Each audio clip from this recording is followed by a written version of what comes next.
हमारी खुशियां खा गई पृथ्वी को। जितना हम भोग रहे हैं उतना हमें खिला पाने के लिए पृथ्वी के पास है नहीं, तो हम पृथ्वी को ही खा गए। और अभी भी हमारी खुशियों का पैमाना वही है। हम समझ ही नहीं रहे हैं कि हर बच्चा जो पैदा हो रहा है वो हजारों पेड़ों और हजारों पशुओं की लाश पर पैदा हो रहा है।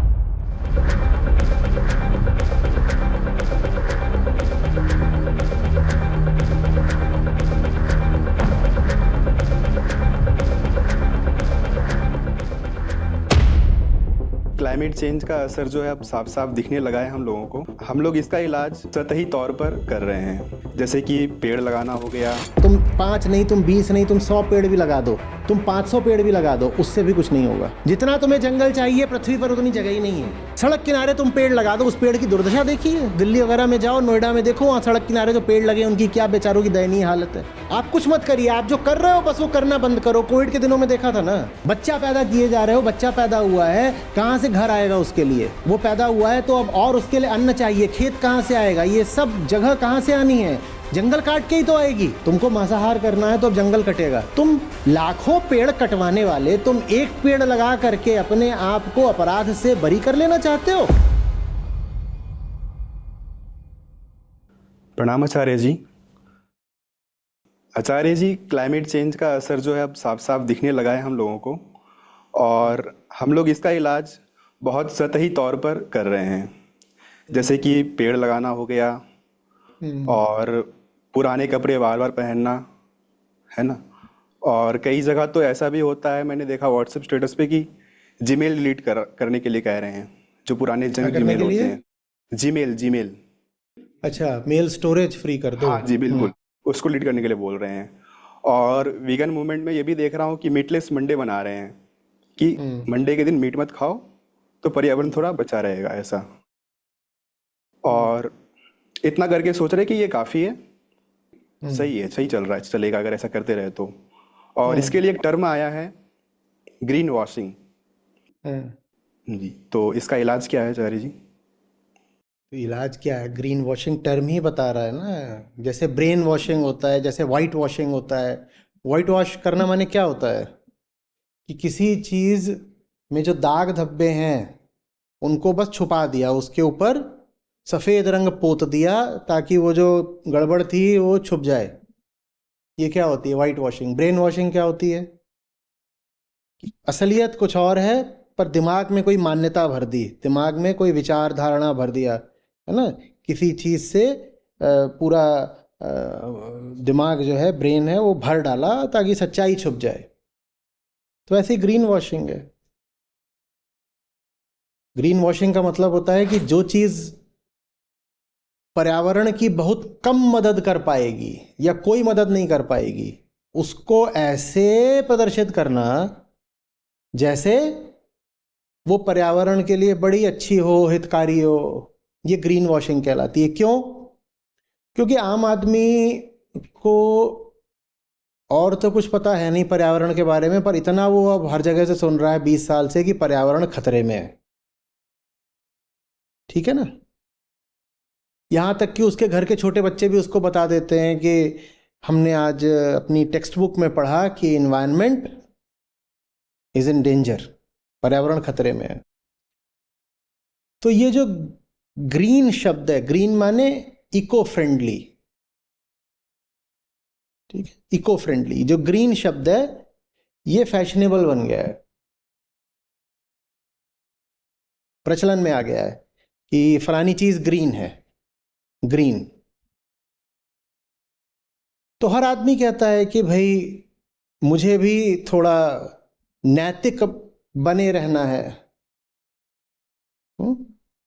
Need to be on the right side of morality. तो मैं भी ये दिखाऊं कि मैं भी इकोलॉजी के लिए, एनवायरनमेंट के लिए कुछ कर रहा हूं, है ना। ये एक नए तरीके का प्रचलन है, फैशन है, कि ये दिखाना कि देखो मुझ में भी पर्यावरण के प्रति कुछ संवेदनशीलता है। और जो करना वो ऐसा हो कि शून्य महत्व का हो या बहुत कम महत्व का हो, पर दिखाना ऐसा जैसे बहुत बड़ा काम कर दिया, ये कहलाता है ग्रीन वॉशिंग। एक तरह की धोखेबाजी है, ये पाखंड है।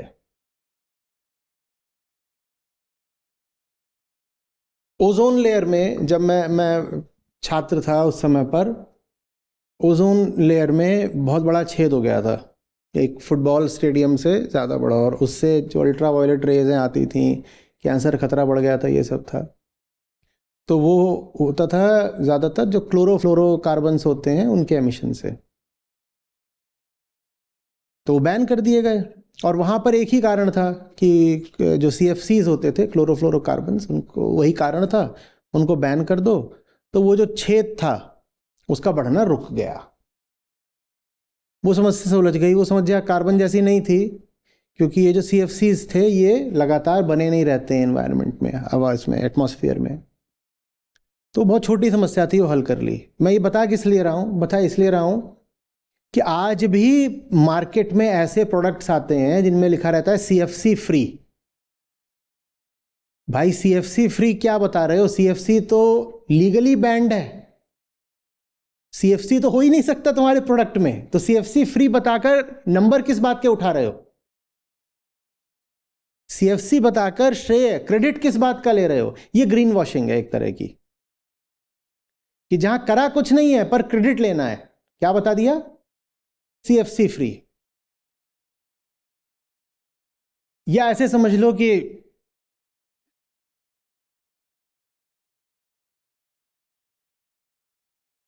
मीट का पैकेट है, हाँ? और उस पर लिखा हुआ है कि इको फ्रेंडली क्यों लिखा है? क्योंकि वो लोग पहले उसमें प्लास्टिक की भी रैपिंग करते थे, अब वो प्लास्टिक की नहीं कर रहे हैं, तो उन्होंने कह दिया कि ये हमारा इको फ्रेंडली हो गया। कैसे हो गया? अंदर तो मीट है, जो सबसे ज्यादा पर्यावरण के लिए खतरनाक है वो चीज अंदर है, पर ऊपर एक छोटी सी चीज कर दी कि थोड़ा सा प्लास्टिक हटा दिया, और क्या कह दिया कि हम भी इको फ्रेंडली हैं। बात समझ में आ रही है? या कि किसी कंपनी ने बोल दिया कि साहब हम फलाने तरीके से इको फ्रेंडली हो गए। कैसे इको फ्रेंडली हो गए? कुछ भी। क्या कदम उठाती हैं कंपनियां आमतौर पे अपने आप को इको फ्रेंडली दिखाने के लिए?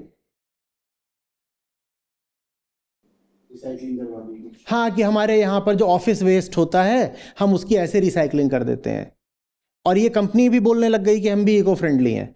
हकीकत यह है कि तुम्हारा जो कोर काम है as a company, as an organisation, तुम्हारा काम ही है इकोलॉजी का डिस्ट्रक्शन। लेकिन तुम्हारे जो एम्प्लॉयज आते हैं उनका जो वेस्ट होता है ऑफिस में, उसकी तुमने रिसाइकलिंग करवा करके इतना बड़ा एक बैनर छपवा दिया, अपने आप को सर्टिफिकेट दे दिया कि तुम भी इको फ्रेंडली हो। ये सब कहलाता है ग्रीन वॉशिंग।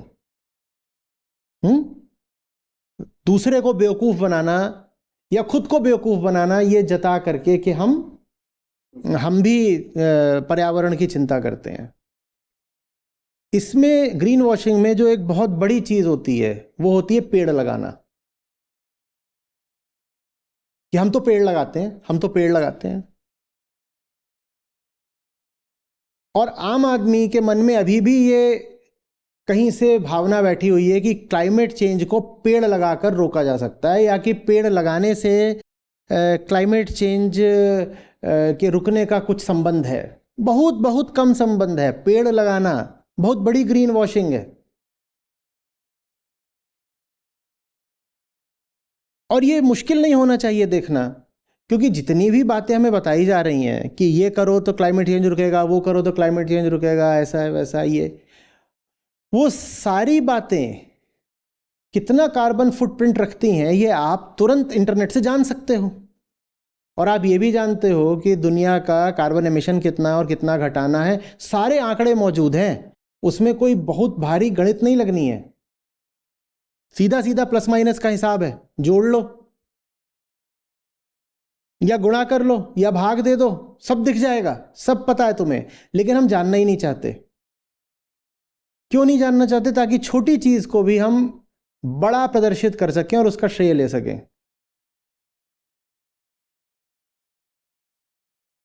एक पेड़ आप लगाते हो, अगर वो पेड़ बचा रहा, उसके बचने की संभावना, ये जो आम आदमी जो पेड़ लगाता है, उस पेड़ की प्रजाति के नेटिव होने की संभावना और फिर उसके बचे रहने की संभावना 5 से 10% होती है। आपने पेड़ लगा दिया, वो 20 साल लगता है उसको पूरा एक मदमस्त वृक्ष बनने में। इतना समय लगता है। अब वो कुछ प्रजातियां ऐसी भी होती हैं जो मान लो 10 साल में ही पूरा एकदम वयस्क वृक्ष बन जाए, पर उसके इतना बचे रहने की संभावना ही 5 से 10% है। वो नहीं बचा रहेगा। बचा भी रहेगा तो जरूरी नहीं कि आपने सही प्रजाति लगाई हो। सब कुछ ठीक चला, प्रजाति भी सही थी, बचा भी रह गया, तो 20 साल बाद वो जो पेड़ है वो प्रतिवर्ष 20 किलो कार्बन डाइऑक्साइड सोखेगा। और जो आम भारतीय है, मध्यम वर्गीय जो भारतीय है, ये प्रतिवर्ष 5000 किलो कार्बन डाइऑक्साइड का उत्सर्जन करता है। जब तक वो पेड़ बड़ा होगा तब तक 20 साल में आपने 5000 गुणा 20, 5000 किलो कार्बन डाइऑक्साइड प्रतिवर्ष 20 सालों तक। तो 5000 गुणा 20 कितना होता है? आपने 1 lakh kilo carbon dioxide emit कर रखी होगी और पेड़ सोखता है 20 किलो प्रतिवर्ष। आपने 1 लाख किलो पहले ही एमिट कर रखी है और उसके बाद आप 5000 किलो प्रतिवर्ष और एमिट कर रहे हो। और भारत चूंकि एक विकासशील देश है, इसीलिए साल दर साल आपका एमिशन बढ़ ही जा रहा है। आज अगर आप 5000 किलो एमिट कर रहे हो, मैं एक भारतीय मध्यम वर्गीय व्यक्ति को ले रहा हूं, आप आज अगर 5000 किलो एमिट कर रहे हो तो जैसे आपके लक्षण हैं, आप 20 साल बाद कम से कम 20,000 किलो एमिट कर रहे होगे। और पेड़ बेचारा सूखेगा 1 साल में 20 किलो, वो भी तब अगर जी गया 20 साल। लेकिन एक पेड़ लगा करके आप अपने आप को फन्ने खा मानते हो। आप कहते हो देखा मैंने 5 पेड़, तुम्हारे 5 पेड़ लगाने से क्या हो जाएगा? और तुम पेड़ ऐसी जगह लगा रहे हो जहां सींचने के लिए पानी भी पंप चलाकर आता है। माने सींचने के लिए पानी भी कार्बन एमिशन से आता है। जहां तुम पेड़ लगा रहे हो, तुम लगाओगे तो सींचोगे, जंगल में पेड़ होता है तो सींचना नहीं पड़ता है।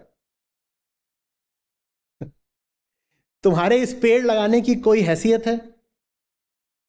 लेकिन लोग बड़े पर्यावरण मित्र बने जा रहे हैं पेड़ लगा लगा के। तुम 5 नहीं, तुम 20 नहीं, तुम 100 पेड़ भी लगा दो, तुम 500 पेड़ भी लगा दो, उससे भी कुछ नहीं होगा।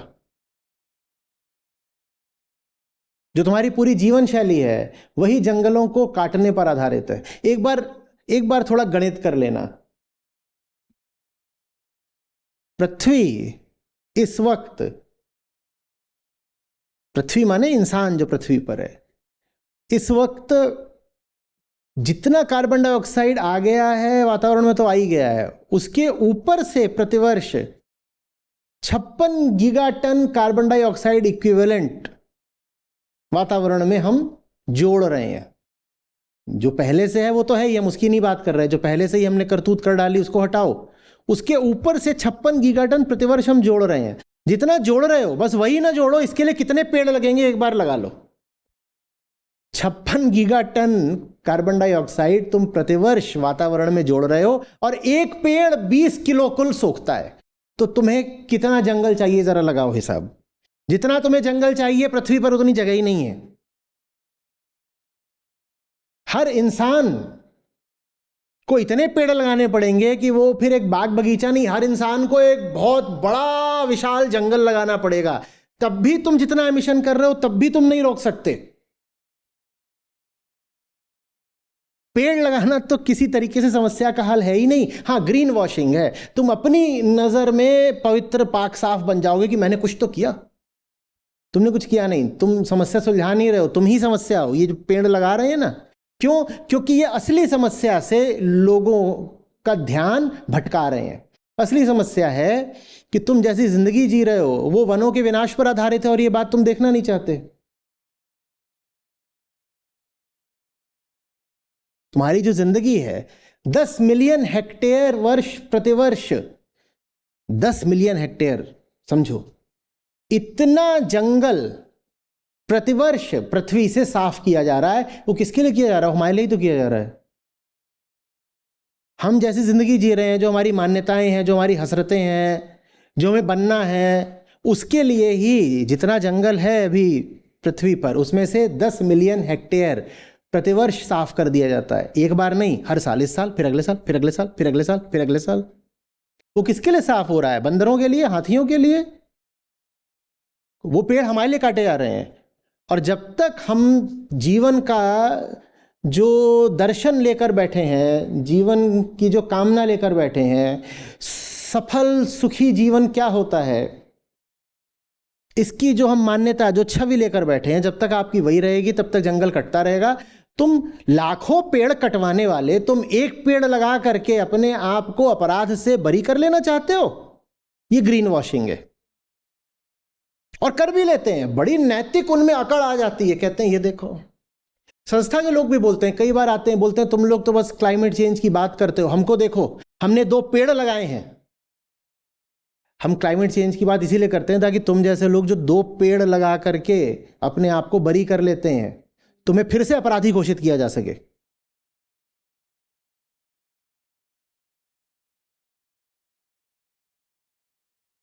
असली दोषी कौन है समझो? दुनिया का अधिक से अधिक कार्बन एमिशन तुम कर ही नहीं रहे हो। तुम क्या कह रहे हो कि मैं एसी कम चलाऊंगा या पंखा कम चलाऊंगा तो कार्बन एमिशन कम हो जाएगा।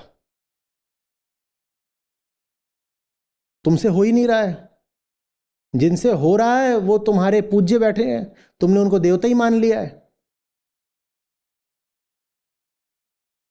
ज्यादा से ज्यादा कार्बन एमिशन करने वाले और करवाने वाले दुनिया के 1% और अधिक से अधिक कह लो तो 5% सबसे धनी लोग हैं। वो हैं धनी, ताकतवर, ये लोग हैं जो कार्बन एमिशन करते हैं। मैं तुमको बरी नहीं कर रहा कि फिर जब वो करते हैं तो हमारा तो उसमें कोई योगदान नहीं, तो हम क्यों सुने। मैं कह रहा हूं वो इसलिए कर पा रहे हैं क्योंकि तुमने उनको छूट दे रखी है करने की।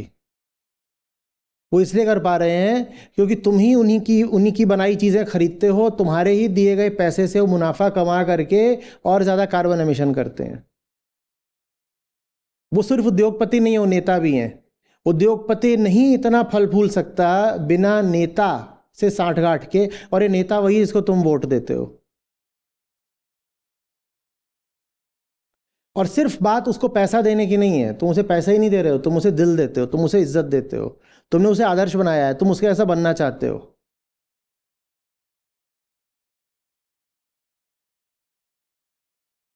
उस दिन मैं बता रहा था कि दुनिया का एक धनी आदमी एक दिन में अपने प्राइवेट जेट से जितना कार्बन एमिशन कर देता है, एक दिन में भी नहीं, 2 घंटे में, एक धनी आदमी अपने प्राइवेट जेट से 2 घंटे में जितना कार्बन एमिशन कर देता है, एक औसत एवरेज भारतीय को 2500 साल लगेंगे उतना कार्बन एमिशन करने में। औसत भारतीय, गरीब भारतीय नहीं बोल रहा, औसत मध्यम वर्गीय भारतीय को। एक औसत भारतीय 2500 साल एमिशन करे और वो एक अमीर आदमी 2 घंटे अपना जेट चला दे, बराबर हो गया। और तुम सोच रहे हो कि तुम ये पंखा कम चलाओगे और एसी कम चलाओगे तो इससे हो जाएगा। बिल्कुल पंखा कम चलाना चाहिए, मैं नहीं कह रहा हूं और चलाओ, मैं नहीं कह रहा हूं कि गाड़ी में और धुआं निकालो, मैं नहीं कह रहा हूं ये सब, मैं नहीं कह रहा हूं कि और पेट्रोल जलाओ। पर मैं तुमको बता रहा हूं कि असली अपराधी कौन है, ये जाने बिना अपराध रोक कैसे लोगे। असली अपराधी हैं वो लोग जो तुम्हारे भाग्य विधाता बनकर बैठे हुए हैं, इंडस्ट्रियलिस्ट बनकर, पॉलिटिशियन बनकर, सेलिब्रिटी बनकर। ये हैं असली अपराधी। और ये बोलकर दोहरा रहा हूं, मैं तुमको बरी नहीं कर रहा, मैं तुमको बता रहा हूं कि इंडस्ट्रियलिस्ट को पैसा भी तुम देते हो और इज्जत भी तुम देते हो, और नेता को वोट तुम देते हो। तो तुम इस तरह से अपराधी हुए। तुम्हारा अपराध ये नहीं है कि तुम खुद एमिशंस ज्यादा करते हो, तुम्हारा अपराध ये है कि जो एमिशंस करते हैं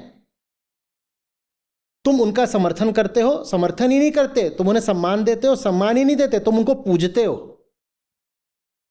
तुम कभी नहीं पूछते कि तुम्हारा जो फेवरेट सेलिब्रिटी है उसका कार्बन फुटप्रिंट कितना है। ये तुम्हारा अपराध है। चुनाव होते हैं, कोई तुमसे वोट मांगने आता है, तुम उससे कभी नहीं पूछते तुम्हारे मैनिफेस्टो में कार्बन कहाँ है। ये तुम्हारा अपराध है। बड़े नेताजी अपना बड़ा जलसा, बड़ा काफिला, बड़ा हेलीकॉप्टर दिखाकर तुमको प्रभावित, इंप्रेस कर ले जाते हैं और तुम नहीं पूछते कि इसका कार्बन फुटप्रिंट कितना है। ये तुम्हारा अपराध है। तुम जितनी बड़ी चीज देखते हो तुम उतना इंप्रेस होते हो। जितनी बड़ी चीज देखो इंडस्ट्रियल एक्टिविटी में, ह्यूमन कंस्ट्रक्शन में, तुम्हें उतना पूछना चाहिए, पर यह तो पृथ्वी की तबाही है। यह तुम्हारा अपराध है।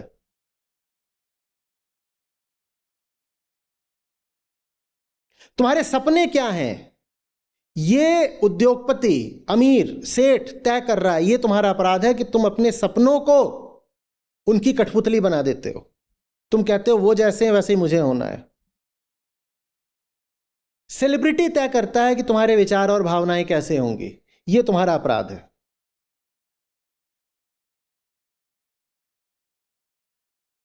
डायरेक्टली तुम अपराधी नहीं हो कि तुमने बहुत एमिशन कर दिया। औसत भारतीय बस 2000 किलो एमिशन करता है, इसलिए मैंने मध्यम वर्गीय को कहा था कि 5000 किलो। औसत भारतीय बस 2000 किलो एमिशन करता है। यह बहुत कम है। इतना अगर पूरी दुनिया करने लगे, इतना कम एमिशन अगर पूरी दुनिया करने लगे तो क्लाइमेट चेंज की समस्या खत्म हो जाए। तो मैं औसत भारतीय को गुनहगार कैसे ठहरा दूं? वो तो बेचारा कुछ एमिशन कर ही नहीं रहा है, लेकिन वो फिर भी अपराधी है, इनडायरेक्टली अपराधी है।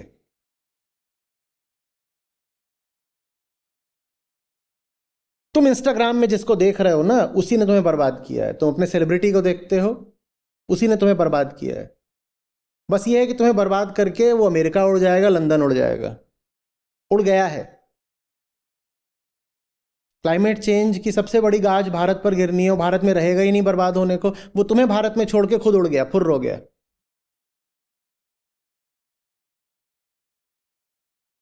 ग्रीन वॉशिंग मत करो, पेड़ लगाने से नहीं होगा। अभी आज ही ये मुझे गुलशन ये डॉक्यूमेंट दिखा रहा था, लो ये देखो।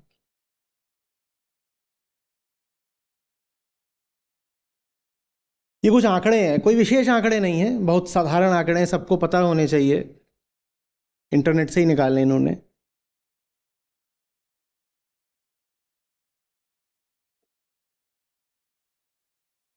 एक पेड़ तुम्हारा कितने किलो सूखता है? 20 किलो। 20 किलो हमने माना है कि वो ऐसा पेड़ है जो दमदार पेड़ होते हैं। जो अब दिल्ली और हरियाणा और पश्चिमी उत्तर प्रदेश में जो पेड़ पाए जाते हैं, हमारे दुबले पतले बेचारे कुपोषित पेड़, ये तो 10-15 किलो भी प्रतिवर्ष न सूख पाए। ये जो हमने कांटों वाले और छोटी पत्तियों वाले ये बबूल कीकर लगा रखे हैं, ये थोड़ी बहुत सूखते हैं, इनमें तो पत्तियां ही नहीं, क्या सूखेंगे। और ये लोग जो ट्रांस अटलांटिक फ्लाइट लेते हैं, 20 किलो पेड़ का था, और जो ट्रांस अटलांटिक फ्लाइट लेते हैं, एक फ्लाइट राउंड ट्रिप 1 टन, सिर्फ एक फ्लाइट। 1 टन कितना होता है? 1000 किलो।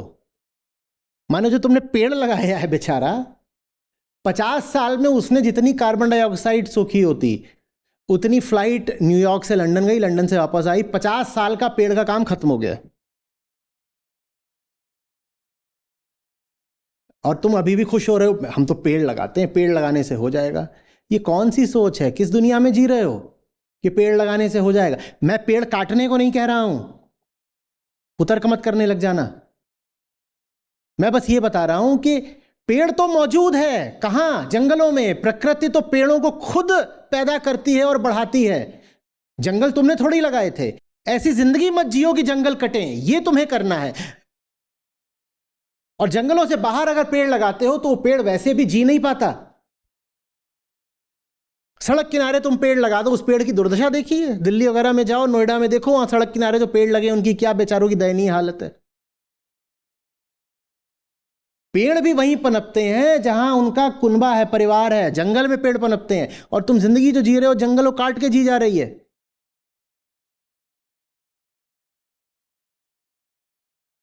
बच्चा पैदा किए जा रहे हो, बच्चा पैदा हुआ है, कहां से घर आएगा उसके लिए?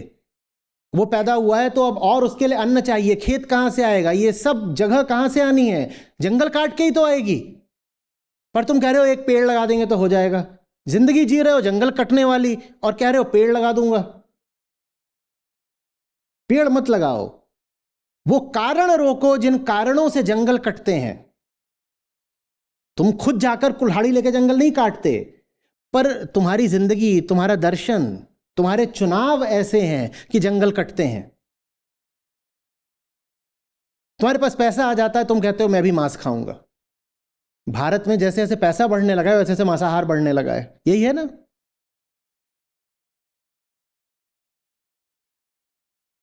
तुम्हें मालूम है दुनिया का 70% जो अन्न पैदा होता है वो जानवरों को खिलाने के लिए पैदा होता है, ताकि वो जानवर काटे जाएं फिर मांसाहार के लिए। तुमको मांसाहार करना है तो अब जंगल कटेगा, जंगल कटेगा ताकि खेत निकले, खेत निकले ताकि अन्न पैदा हो, अन्न पैदा हो ताकि जानवर खिलाया जाए, फिर उस जानवर को काट के तुम खाओगे। और तुम कह रहे हो मैं पेड़ लगा दूंगा, और साथ में कह रहे हो चलो आज चिकन खाते हैं। जो चिकन खा रहा है वो पेड़ लगा रहा है, तो बड़ा पाखंडी है। जो बहुत खुशी मनाता है कि चलो और एक बच्चा घर में आ गया, वो पेड़ लगा रहा है, तो बड़ा पाखंडी है।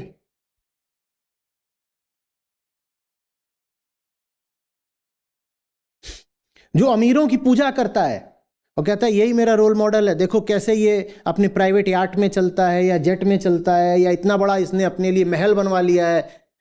जो अमीरों की पूजा करता है और अमीर ही बनना चाहता है और फिर एक पेड़ लगा रहा है, वो बड़ा पाखंडी है।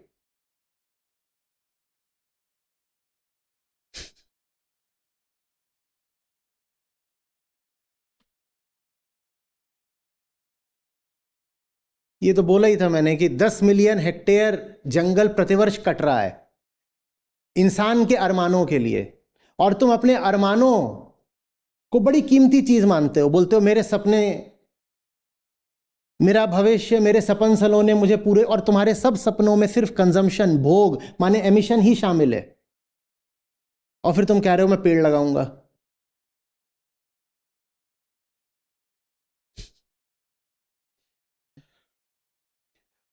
तो ये कैलकुलेशन करी थी कि जितना ग्लोबल एमिशन है, और यहाँ 56 टन मैंने बोला था गीगा, यहाँ 36 ही लिया, अगर चलो इतना भी ले लें, अगर इसके लिए प्रतिवर्ष तुमको जितना आप एक्सेस एमिशन कर रहे हो, जितनी पहले की कार्बन डाइऑक्साइड है एक्सेस, वो नहीं सोखनी है।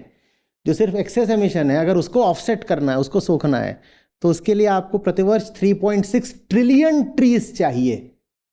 चाहो लगाओ। पेड़ लगा लगा के क्लाइमेट चेंज रोकना चाहते हो ना, तो प्रतिवर्ष 3.6 ट्रिलियन पेड़ लगाने पड़ेंगे।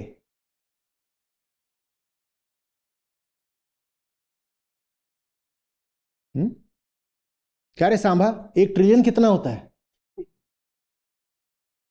सरकार 1000 बिलियन है। 1000 बिलियन, ये बिलियन कितना होता है? सरकार 100 करोड़। अरे तो देसी में बताओ ना, ये ट्रिलियन कितना हुआ? कितना हुआ? सरकार 10 अरब। हट,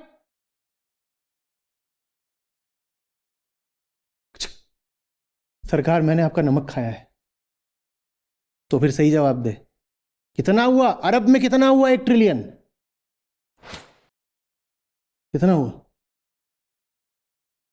सरदार? शायद 100 अरब। अब गोली खा। 100 अरब भी नहीं, कुछ और ज्यादा। इतने पेड़ लगाने पड़ेंगे पृथ्वी पर।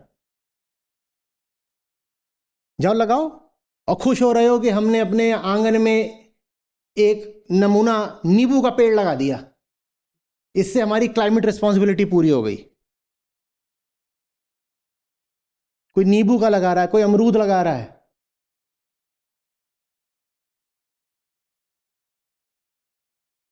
लग रहा है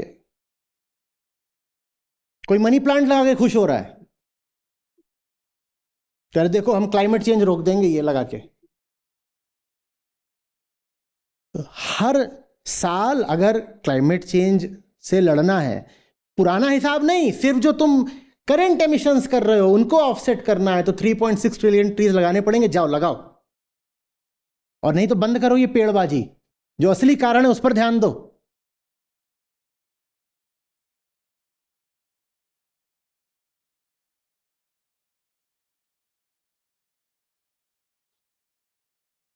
और बहुत सारे इसमें इन्होंने बातें लिखी हैं, आंकड़े लिखे हैं, पर इसमें से ऐसा कोई भी नहीं है जो बड़ा गुप्त हो।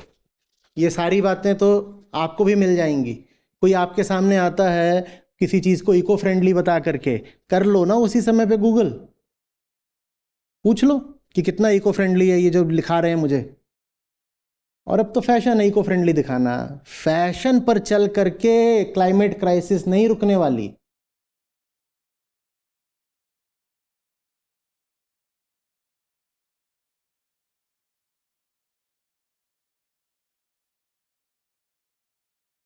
अध्यात्म इसको ऐसे कहेगा। मैं अध्यात्म और विज्ञान दोनों की दृष्टि से बता देता हूं। बोलो पहले क्या सुनना है, अध्यात्म या विज्ञान? विज्ञान। विज्ञान, चलो ठीक है। एंट्रोपी जानते हो क्या होती है? एंट्रोपी कहती है कि तुम कुछ भी करो, एक सिस्टम में डिसऑर्डर बढ़ता ही बढ़ता है। एक सिस्टम हमेशा ज्यादा डिसऑर्डर की तरफ मूव करता है। ठीक है, तो तुम गंदगी फैलाओगे तो भी डिसऑर्डर बढ़ेगा, और तुम गंदगी समेटोगे तो भी बढ़ेगा।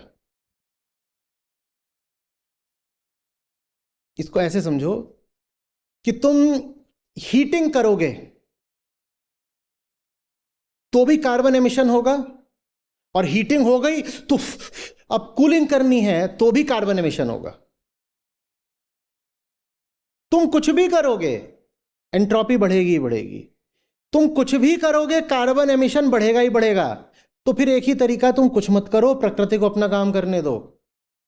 कार्बन क्राइसिस तुम्हारे कुछ करने का नतीजा है। तुम सोच रहे हो अब मैं कुछ और करके उसका समाधान कर लूंगा। नहीं नहीं नहीं नहीं नहीं, आपसे गुजारिश बस ये है कि आप बैठ जाइए, आप कुछ मत करिए, प्रकृति समाधान स्वयं निकाल लेगी।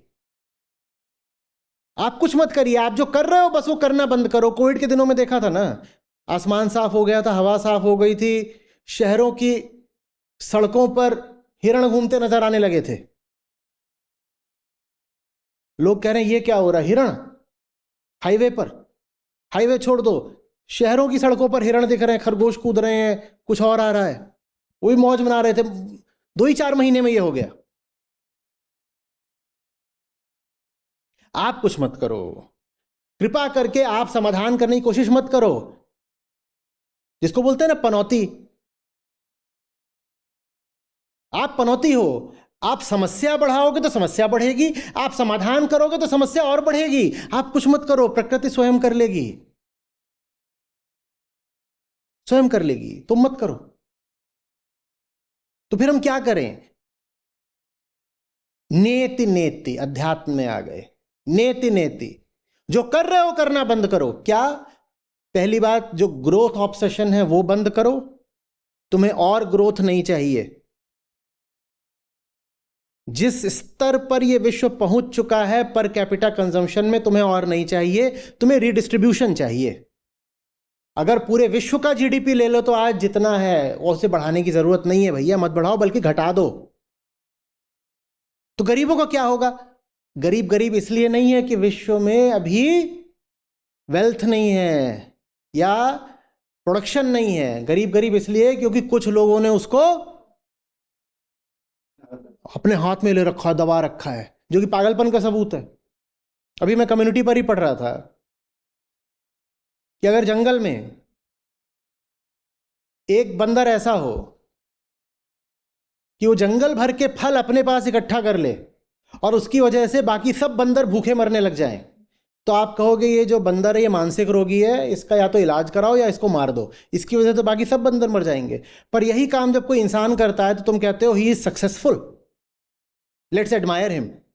दुनिया भर के संसाधन इसने अपनी तिजोरी में भर लिए हैं, बाकी सब गरीब अब भूखे मर रहे हैं, अब ये इंसान सफल कहला रहा है। गरीब इसलिए नहीं है कि दुनिया में प्रोडक्शन की कमी है या वेल्थ की कमी है। गरीब इसलिए है क्योंकि कुछ मनहूस लोगों ने नियम कायदों की कमियों का फायदा उठाते हुए ज्यादा से ज्यादा दौलत अपने पास भर ली है, इसलिए दुनिया में गरीबी है। तुम्हें और प्रोडक्शन नहीं चाहिए। जिस स्तर पर अभी ग्लोबल प्रोडक्शन है उतना काफी है, बल्कि उसको और कम करो, और कम करो। बस ये तय करो, ये निश्चित करो कि जो प्रोडक्शन हो रहा है वो चंद लोगों द्वारा होर्ड नहीं किया जा रहा। होर्डिंग समझते हो? कब्जे में कर लेना, भंडारण कर लेना। कम प्रोडक्शन में भी चल जाएगा। नेति नेति वेदांत कहता है जो कर रहे हो बस वो करना बंद करो। तुम्हें और प्रोडक्शन नहीं चाहिए, एक प्रोडक्शन कम करो, एक पॉपुलेशन कम करो। ये है क्लाइमेट क्राइसिस का इलाज। कुछ और मत करो, जो कर रहे हो फिलहाल बस वो करना बंद कर दो, बाकी काम प्रकृति स्वयं कर देगी। तुम दो काम बहुत घातक कर रहे हो, एक प्रोडक्शन, एक पॉपुलेशन। और कार्बन एमिशन क्या होता है? Proportional to both production and population. तो दोनों को अगर पी मानो, प्रोडक्शन को भी और पॉपुलेशन को भी, तो जो कार्बन एमिशन है वो प्रोपोर्शनल टू पी स्क्वायर हो जाता है। और हम चाहते हैं, हमारी मान्यता ये है कि खुशहाली तब आई जब पॉपुलेशन भी बढ़ी और प्रोडक्शन भी बढ़ा। और प्रोडक्शन माने कंजम्पशन, जो प्रोड्यूस होगा कंज्यूम भी तो होगा। एक घर में 8-10 बच्चे हों और बहुत पैसा आ जाए तो आप यही तो कहोगे क्या खुशहाल घर है, क्या बरकत है। वो बरकत नहीं है, वो पृथ्वी का नाश है। प्रोडक्शन कम करो, पॉपुलेशन कम करो, और उसके लिए भी तुम्हें कुछ करने की जरूरत नहीं है, बस बढ़ाओ मत, बस बढ़ाओ मत। लोग अपनी आयु, अपनी अवधि पूरी करके स्वयं ही चले जाते हैं। तुम्हें कुछ नहीं करना है, बस बढ़ाओ मत।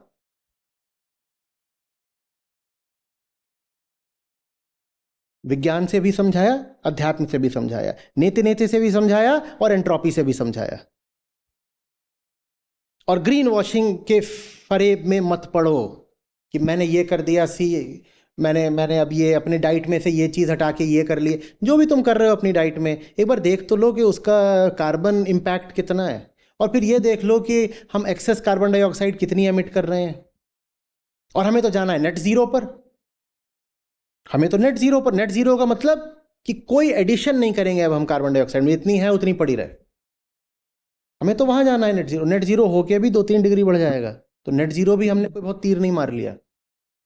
लेकिन आप खुश हो जाते हो, आप कहते हो मैं फलाने ब्रांड की जीन्स नहीं, फलाने ब्रांड की जीन्स पहन रहा हूँ, सी आई एम इको सेंसिटिव।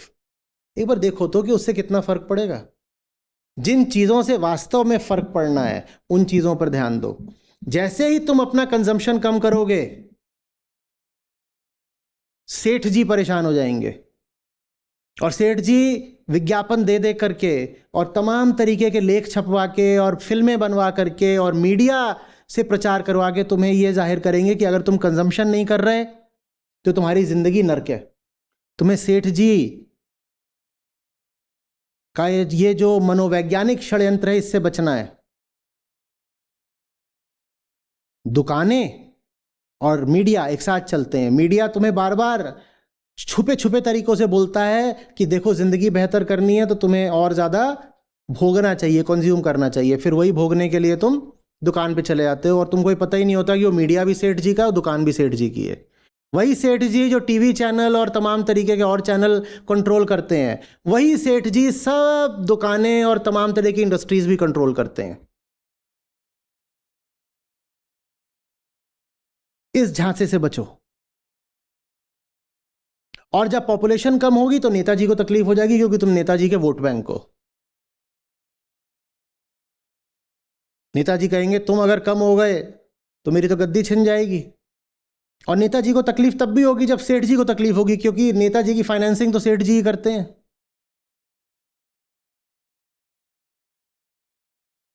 ये है तुम्हारी असली गलती। तुम्हारी असली गलती ये नहीं है कि तुम पेड़ नहीं लगा रहे, तुम्हारी असली गलती ये है कि तुम नेताजी, बाबा जी, सेठ जी, इनके षड्यंत्र से आजाद नहीं हो पा रहे हो। ये तुम्हारी असली गलती है। कुछ आ रही है बात समझ में? घर में गाड़ी आई नहीं कि तुम उसे लेके कहां जाते हो? कुछ इशारे समझो। मंदिर जाते हो,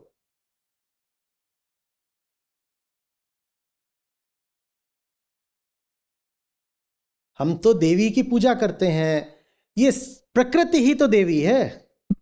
और जो तुम गाड़ी लेकर के आए हो, तुम जानते नहीं उसका फुटप्रिंट कितना है, उसको तुम धर्म से कैसे जोड़ सकते हो? लेकिन जब तक तुम्हारे मन में ये बात रहेगी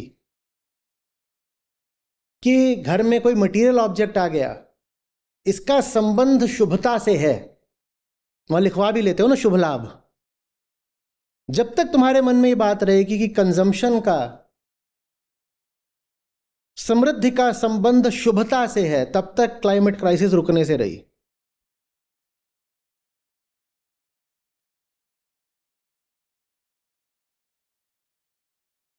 जब किसी को बोलते हो कि अरे उनका तो बड़ा अच्छा चल रहा है, बड़ा अच्छा का एक ही मतलब होता है कि खूब फूक रहे हैं। यही तो होता है। पहले 1 मंजिला घर था, अब 4 मंजिला घर हो गया है। बड़ी दुकानों में जाकर के पैसा फूकते हैं। यही तो मतलब होता है। जब तक भीतर से ये मान्यता नहीं निकलेगी सेठ जी राज करेंगे और तुम बस पेड़ लगाते रह जाना और खुश हो जाना।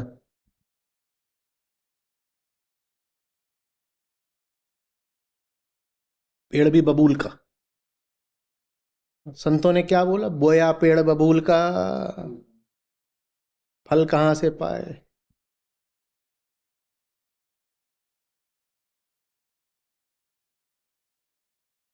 हमारी एक एक हसरत, एक एक कामना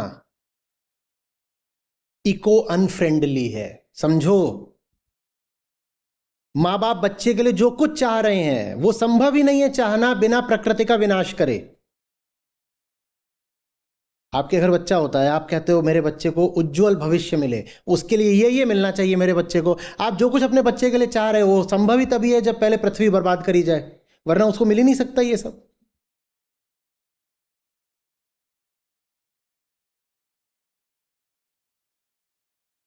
लोग बड़े नाराज हो गए। मैंने कह दिया कि हर बच्चा लाखों पशुओं की और पेड़ पौधों की लाश पर पैदा होता है। लोगों ने कहा ऐसा थोड़ी होता है। अरे आंकड़े उठाकर देख लो ना, मैं कोई अपनी मनगढ़ंत बात थोड़ी बोल रहा हूं। एक बच्चा पैदा हुआ है तो अपने जीवन भर में अब वो जितना भोग करेगा उसके लिए कितने पेड़ काटने जरूरी हो जाएंगे देख लो। और जब पेड़ कटेंगे, जंगल नहीं रहेगा, तो वहां जो पशु हैं वो तो खुद ही मर गए, पूरी प्रजाति उनकी विलुप्त हो गई। खुद ही देख लो। और बच्चा तुमने जो पैदा किया वो एक बच्चा थोड़ी पैदा किया, उस बच्चे के ही बच्चे होंगे, बच्चे के बच्चे, वो जितने अब आगे पैदा होंगे उसकी जिम्मेदारी भी तुम ही पर है जो तुमने पैदा किया पहला।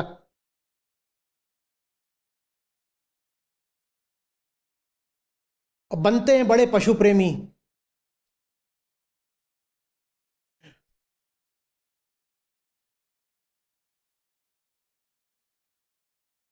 प्रोडक्शन, पॉपुलेशन, इन दोनों में से कोई भी चीज प्रकृति स्वयं नहीं कर रही। ये करने का निर्णय तुम्हारा होता है। बस तुम ये करना बंद करो, नेति नेति, सब अपने आप ठीक हो जाएगा।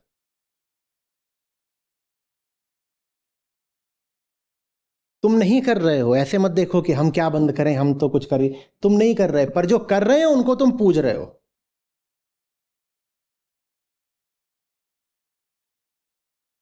वो 100 जगहों से थोड़ा थोड़ा इकट्ठा करते हैं, 100 भी नहीं, करोड़ों जगहों से थोड़ा थोड़ा इकट्ठा करते हैं। उन करोड़ों में तुम भी हो।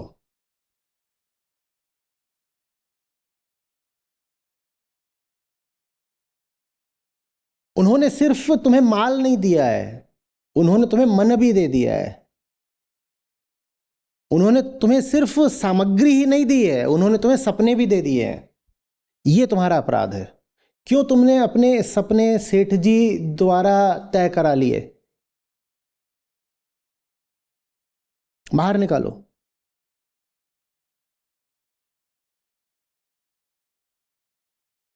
जी, मेरा नाम अंकित त्यागी है।